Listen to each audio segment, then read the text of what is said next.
Bonjour Stéphane, Bonjour. je suis ravie de te retrouver à l'occasion de la sortie de ton dernier livre, Le Test. Et pour commencer, j'aimerais savoir en fait comment t'es venue l'envie de te poser la question de la communication avec les morts. En fait, je me la pose depuis 15 ans, depuis la mort de mon frère en Afghanistan, dans un accident de voiture. C'est le moment où, en avril 2001, où la mort est passée d'un sujet un peu curieux qui m'intéressait comme ça, de façon distante, à une question obsédante au quotidien.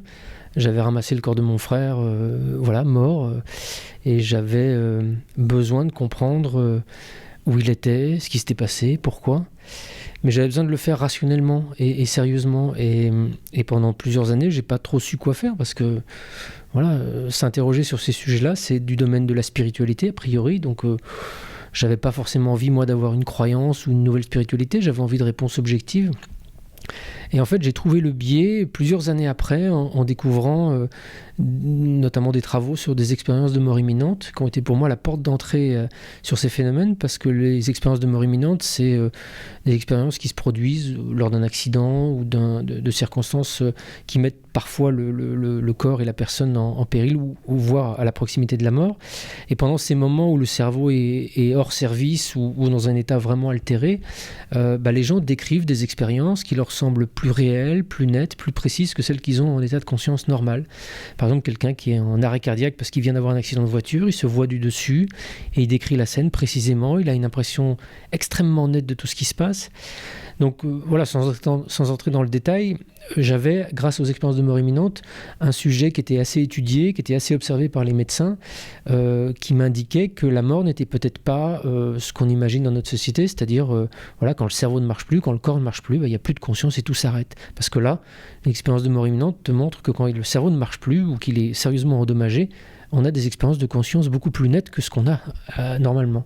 Donc ça, premier pas. Et puis voilà, depuis ce moment-là, j'enquête en essayant d'être le plus sérieux possible dans les domaines médicaux, scientifiques, sur la conscience, sur la physique, enfin tous ces domaines qui nous donnent à connaître un petit peu mieux la réalité dans laquelle on vit, avec cette question qui pour moi est centrale et m'occupe énormément depuis 15 ans, qui est celle de la mort. Qu'est-ce qui se passe au moment où on meurt et qu'est-ce qui se passe après ? Et donc dans le livre, tu as fait un test lors du décès de ton père. Est-ce que tu peux un peu expliquer ce test et justement comment tu as eu l'idée avec le cercueil de placer des objets dedans ? C'est très simple en fait. Moi, j'ai besoin d'avoir j'ai une démarche qui est très proche de la démarche scientifique. C'est-à-dire que je pose des hypothèses dans une enquête journalistique que je fais et j'essaye de vérifier cette hypothèse de façon rationnelle et objective. Donc l'hypothèse de la vie après la mort est une hypothèse que j'explore depuis longtemps. Je commençais à avoir de sérieuses indications que la mort n'est peut-être pas aussi simple que ce qu'on l'imagine, que ça se poursuit sans doute derrière. Mais je voulais une sorte de validation vraiment indiscutable une expérience dans laquelle je maîtrise, si ce n'est tous les paramètres, au moins beaucoup des paramètres. Donc, on avait souvent parlé de ça avec mon père, on avait parlé de l'idée de profiter peut-être du fait qu'il allait passer de l'autre côté un jour pour tenter une expérience, mais ça je pense que tout le monde le fait, ça. Le premier d'entre nous qui part fait un signe à l'autre, qui n'a pas fait ça avec son père, ses parents, des amis. Moi j'ai voulu passer à l'acte avec mon père et quand il est mort, effectivement, je suis parti du principe, mon hypothèse de base, c'est qu'il y a une vie qui continue, donc il est quelque part, donc il peut m'entendre. Donc quand je suis seul avec lui dans le funérarium, avec son corps, j'ai sélectionné des objets, j'en ai parlé absolument à personne, et je place ces objets dans le cercueil, je lui montre d'abord, je les montre à l'invisible, et je lui dis si tu es là, si tu vois ces objets, il y a tel objet, tel objet, tel objet, je vais les mettre dans ton cercueil, j'irai voir plus tard des médiums, je voudrais que tu dises à ces médiums de quels objets il s'agit, et si tu es vraiment quelque part, tu seras capable de le faire, et ça sera difficilement réfutable, quoi. Donc j'ai placé ces objets, c'était en juin 2013, quelques jours après sa mort, au moment de son enterrement. Une fois que je les ai cachés, les objets dans le cercueil, la famille est venue dans la pièce, puis des amis pour rendre un dernier hommage. On a fermé le cercueil, je me suis assuré pendant tout ce temps-là que, évidemment, personne ne regardait dans le cercueil, personne ne voyait ce qui se passait. Donc j'étais dans l'assurance absolue, une fois que le cercueil a été refermé et inhumé, que j'étais la seule personne vivante à savoir qu'il y avait 4 objets plus une enveloppe dans son cercueil. Et donc après, t'as sélectionné en fait 6 médiums pour justement essayer de voir si elles allaient être capables de détecter ce qu'il y avait dans le cercueil. Déjà, moi j'aimerais savoir comment tu as choisi ces 6 personnes-là.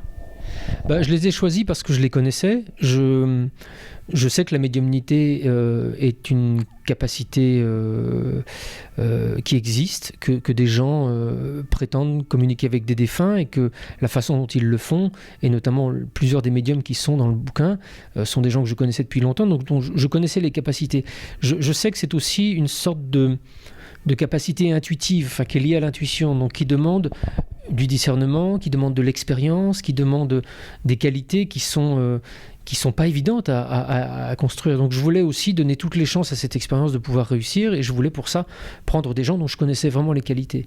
Mais il s'agissait aussi d'essayer de faire en sorte qu'ils ne soient pas dans le stress absolu, parce que leur dire, par exemple, voilà, il y a des choses cachées, il faut que vous les deviniez, c'est déjà prendre un énorme risque qu'ils soient tellement stressés et tellement dans l'appréhension que ça ne marche pas. C'est comme si là, tout d'un coup, je te braquais des immenses projecteurs sur le visage, que je faisais beaucoup de bruit, je te disais vas-y, récite-moi un poème de Baudelaire. Tu vas peut-être te souvenir d'un poème, ça va être la pression, ça va être difficile. Donc j'ai contacté ces médiums en leur disant je fais un livre sur la médiumnité, un livre d'entretien, je vais vous interviewer sur votre vie, votre parcours, vos ressentis, et puis je voudrais qu'on fasse juste au début une petite séance, comme vous faites habituellement avec vos clients, pour que le lecteur se rende compte comment ça se passe. Mais pour moi, cette séance était capitale. Mais voilà, c'était pour moi le moyen de lancer l'idée de la séance sans qu'il y ait trop de charge dessus, parce qu'ils ne savaient pas du tout l'enjeu qu'il y avait. Et dans le cours de la séance, on commençait de façon complètement anonyme, c'est-à-dire, voilà, je me mettais en face d'eux, il y a peut-être des défunts autour de moi qui veulent s'exprimer. Et puis ça commençait, alors là, voilà, je vois apparaître un grand-père, un oncle, des gens qui, chose curieuse, n'apparaissent pas uniquement avec un seul médium, et puis avec un autre médium, ça sera d'autres personnes. C'est systématiquement les mêmes personnes. Ça, c'est un premier élément déjà qui est assez troublant. C'est que mon grand-père, que je n'ai jamais connu, il est mort plusieurs années avant ma naissance, est apparu quasiment dans toutes les séances de médiumnité, avec des éléments de reconnaissance précis. Donc c'est pas moi qui remplis les vides. Voilà, premier élément troublant, mais ça, je pense que tous les gens qui sont allés voir des médiums ont déjà cette expérience de la précision de ce que sont capables de donner les médiums. Et puis dans un deuxième temps, pour aider le médium, non pas à trouver les réponses, mais à se concentrer sur une seule personne, je donnais la photo de mon père, sans dire que c'était mon père, évidemment. Et ça, c'était important parce qu'en fait, il semblerait que les médiums, quand ils ouvrent leur perception, ont devant ce que je vais appeler les yeux de l'esprit, un immense paysage avec plein de gens qui se présentent, voilà, des gens qui pourraient avoir des choses à me dire, ou d'autres personnes qui se trouvent présents dans l'environnement mais qui n'ont pas forcément des choses à me dire, mais en fait voilà, il a autour de lui plein de défunts. Donc il y a certaines personnes de la famille qui se sont manifestées, d'autres qui étaient peut-être de la très lointaine famille mais dont j'ignorais tout, et pour aider le médium à se concentrer et à établir une connexion avec une seule personne qui m'intéressait, c'est-à-dire mon père, en leur donnant la photo, ça a aidé à créer ce lien. Alors ce qui est très curieux, c'est qu'il y a même un médium qui la regarde quasiment pas, la photo. Il la prend, il se la met sur le front, et puis en plus on est dans le noir, donc il voit rien. Donc c'est même pas une histoire de reconnaissance visuelle ou de déduction psychologique, c'est ça que ça crée un lien. Et une fois que ce lien était créé, effectivement, la relation avec mon père pouvait prendre beaucoup plus de précision.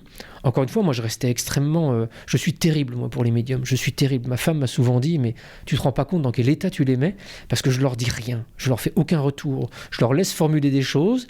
S'ils se trompent, ils le savent pas. S'ils sont justes, ils le savent pas. Donc ils disent, il faut qu'ils soient suffisamment détendus et en confiance.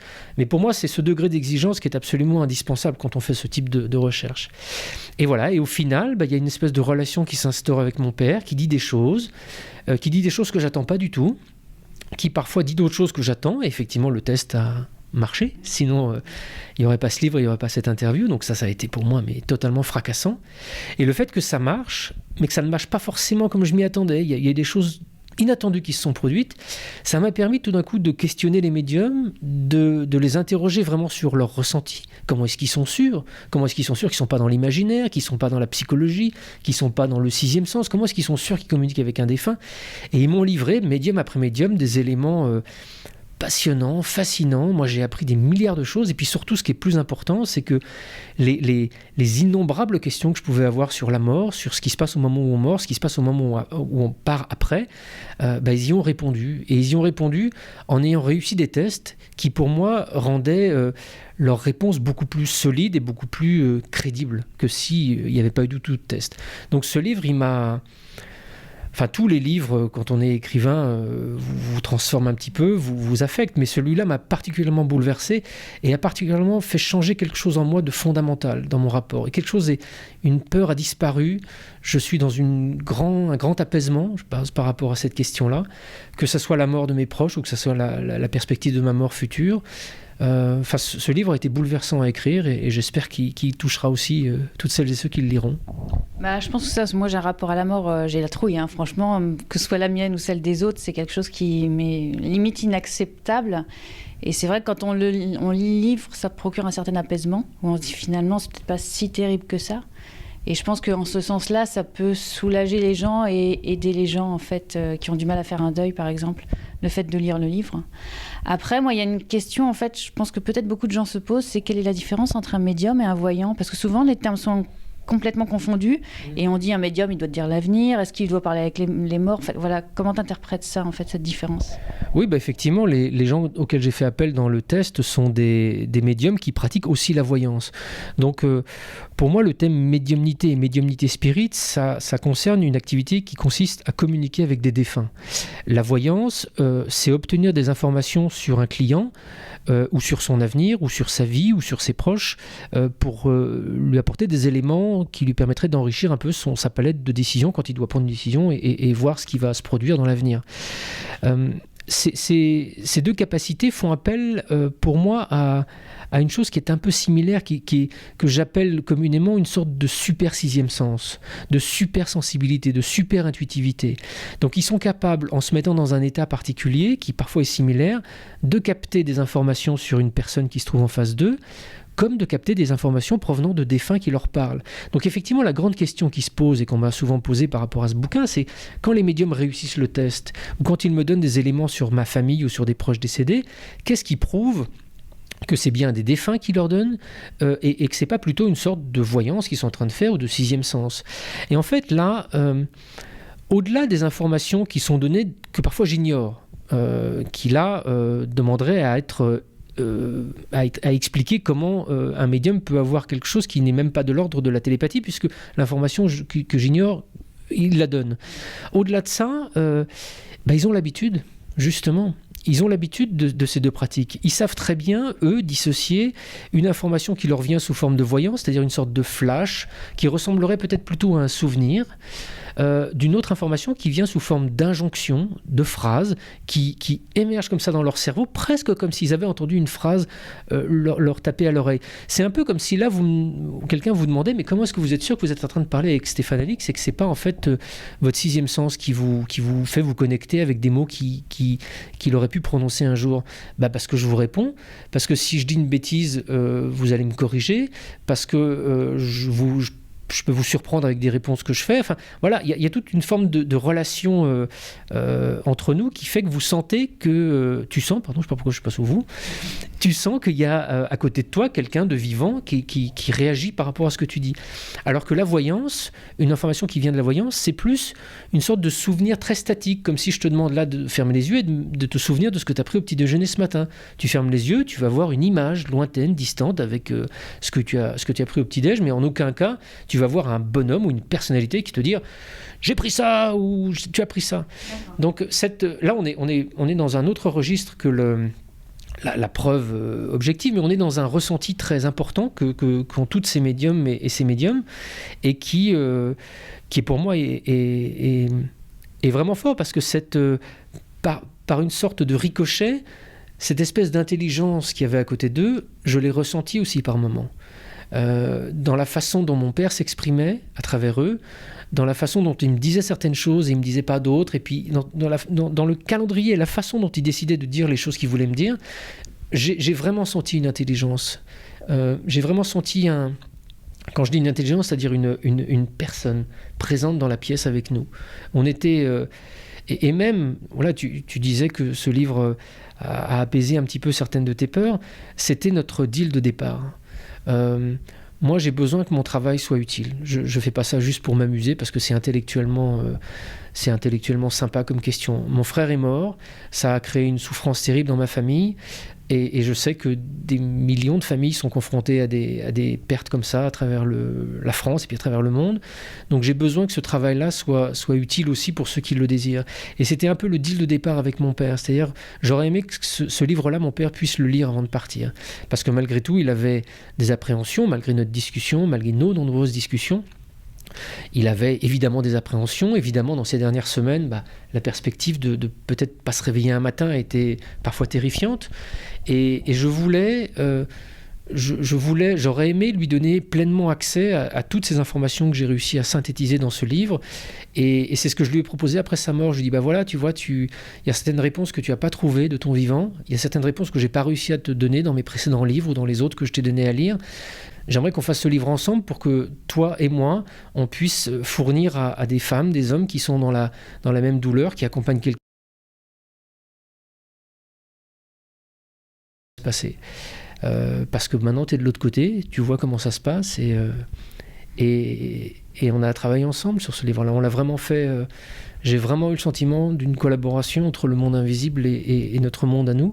J'ai vraiment eu le sentiment d'un travail à trois avec le médium, moi et mon père, à chaque fois. Et c'est extraordinaire quand on arrive à avoir la preuve d'une collaboration aussi nette et aussi précise. Et justement, là, on traverse une période difficile en France avec des gens qui ont perdu des proches de manière très brutale avec les attentats. J'imagine que peut-être certaines personnes peuvent être aidées justement par un accompagnement, par un médium. Le fait de communiquer avec une personne qui a disparu comme ça, sans raison et de manière très violente. Par contre, j'ai envie de dire, quelqu'un qui découvre cet univers, ce milieu, comment il peut savoir vers qui aller, comment choisir un médium et pas tomber non plus sur n'importe qui, parce que c'est aussi un univers où il y a du bon et puis il y a aussi du moins bon. Est-ce qu'on peut apporter une caution ou donner des clés ? Oui, je crois que la première clé, c'est de ne pas attendre de miracle. C'est-à-dire qu'on n'est pas face à Harry Potter et des pouvoirs magiques. La médiumnité, c'est une capacité humaine. On l'a tous. Ceux qui pratiquent ça professionnellement l'ont de façon beaucoup plus développée que d'autres, donc sont capables d'une forme d'interaction et parfois d'un échange, même d'un dialogue, même s'il est ténu, avec les défunts. Mais ça ne règle pas le deuil. Le deuil, c'est un processus qui correspond à plusieurs étapes qui s'installent dans le temps. Ça ne se résout jamais, un deuil, ça nous accompagne toute notre existence. Donc au bout d'un certain temps, Dieu merci, on peut quand même trouver une certaine paix. Mais quand on a perdu sa femme, quand on a perdu ses enfants, on les a perdus pour toute la vie. Il n'y a pas au bout d'un an, on va se dire ça va mieux. Alors souvent, effectivement, nos amis, nos proches nous disent mais bon, ça fait un an qu'il est parti, maintenant ça devrait aller mieux. Et curieusement, au fond de nous, ça va pas mieux du tout. Parce que justement, on culpabilise encore plus d'avoir de la douleur. Il y a quelque chose qui s'efface parce que ça fait presque un an, ou même plus d'un an. Donc, toute notre société nous dit « mais tu devrais aller mieux », mais en fait, nous, ça va pas mieux. Donc voilà, c'est pas juste c'est culpabilisant. Donc je crois que le deuil est un processus qui s'installe à partir du moment où on est confronté à un décès, et ça va durer toute notre existence avec différentes étapes, et puis avec, au bout d'un certain temps, un apaisement, une transformation de la relation qui permet de vivre correctement et convenablement, et d'avoir vraiment cette relation nouvelle qui s'est instaurée avec la personne défunte. Donc le médium, la médiumnité, comment elle s'insère là-dedans ? Elle peut s'insérer une fois, deux fois, comme une porte que l'on ouvre, comme une hypothèse que l'on pose. Si justement ce qui fait le plus souffrir après le départ de quelqu'un, et notamment des départs brutaux comme ceux que tu mentionnes, c'est l'absurdité, c'est le non-sens total. Donc une consultation avec un médium ne va pas donner du sens au départ d'une personne ou à un assassinat, mais ça peut laisser ouvert l'hypothèse que cette personne n'a pas totalement disparu. Il faut garder le doute, il faut garder ce questionnement. Donc je pense que quand on est dans la douleur absolue et dans la proximité d'un départ, si on n'a pas été familiarisé ou ouvert à ces questions-là, c'est extrêmement dur de trouver des éléments rassurants et des éléments qui nous permettent d'être dans le discernement.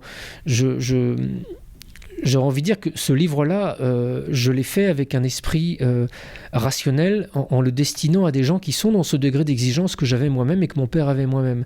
Donc ce livre-là, je l'ai écrit aussi pour expliquer à des gens qui ne connaissent rien à ce que c'est que la médiumnité ou toutes ces hypothèses de la vie dans l'au-delà, ce que les gens en disent, comment on peut le faire. Et il y a à la fin du livre un entretien avec un psychiatre qui est spécialiste de l'accompagnement de fin de vie, qui explique justement comment on peut se prémunir, non pas contre les charlatans, mais contre une mauvaise usage de l'utilisation de la médiumnité. Mais encore voilà, ce qui est pour moi important, c'est que c'est en aucun cas une pilule magique qui va faire arrêter la douleur. Ça peut transformer un parcours, et ça je l'ai vu, des gens que je connais qui après une visite avec un médium ont eu un parcours totalement différent, parce que tout d'un coup quelque chose s'était ouvert, voilà. Le défunt s'était fait reconnaître de façon tellement indiscutable, presque comme ce que j'ai fait avec le test, que tout d'un coup les parents, en l'occurrence, étaient bouleversés et se disent mais après tout peut-être que c'est possible que notre fils est quelque part. Donc ça résout rien, mais ça change aussi tout, d'une certaine manière. Donc il faut être prudent, il faut être très vigilant, il faut être bien conseillé, bien accompagné, et il faut être conscient que voilà, c'est une des petites choses qui peut nous accompagner dans l'accompagnement qui est nécessaire après la mort, et d'autant plus une mort absurde et impensable comme celle des personnes que tu mentionnes. Alors, on sait que tu aimes enquêter sur les phénomènes extraordinaires, notamment à travers l'INRES. Est-ce que tu as déjà le sujet de ton prochain livre ? Oui. Et c'est trop tôt pour le connaître. Ça, j'imagine que ça reste un peu dans le domaine... Oui, ça reste sur les mêmes thématiques. Ça concerne plus cette idée qui m'est souvent posée, d'ailleurs cette question qui m'est souvent posée sur les vies antérieures, sur la réincarnation. Souvent, on me demande, mais si on peut communiquer avec un médium, si les médiums peuvent communiquer avec des défunts, si les défunts se réincarnent, pourquoi est-ce qu'ils peuvent communiquer encore, etc. Donc je suis en train d'enquêter sur une histoire qui m'est arrivée, qui est assez étonnante, et qui a trait à potentiellement une mémoire de vie antérieure. Voilà, j'explore la question sans aucun a priori, c'est assez bouleversant et assez estomacant, mais je le fais, voilà, toujours avec le même sérieux, la même rigueur que celle que j'ai faite pour le test et pour tous mes précédents bouquins. Parce que je crois que c'est ça qui est enrichissant, c'est qu'il n'y a pas de sujet tabou en fait, il y a juste des mauvaises manières de s'intéresser à ces sujets-là. Et quand ce sont des sujets qui ont trait à l'extraordinaire, à des phénomènes que la science appréhende avec difficulté, il faut redoubler de sérieux, redoubler de rigueur et de discernement. Et quand on le fait, on peut quand même faire des enquêtes et elles nous emmènent très très loin et c'est fascinant. Ça sera l'occasion de se voir pour un autre livre alors. Avec grand plaisir. Merci Stéphane. Merci à toi.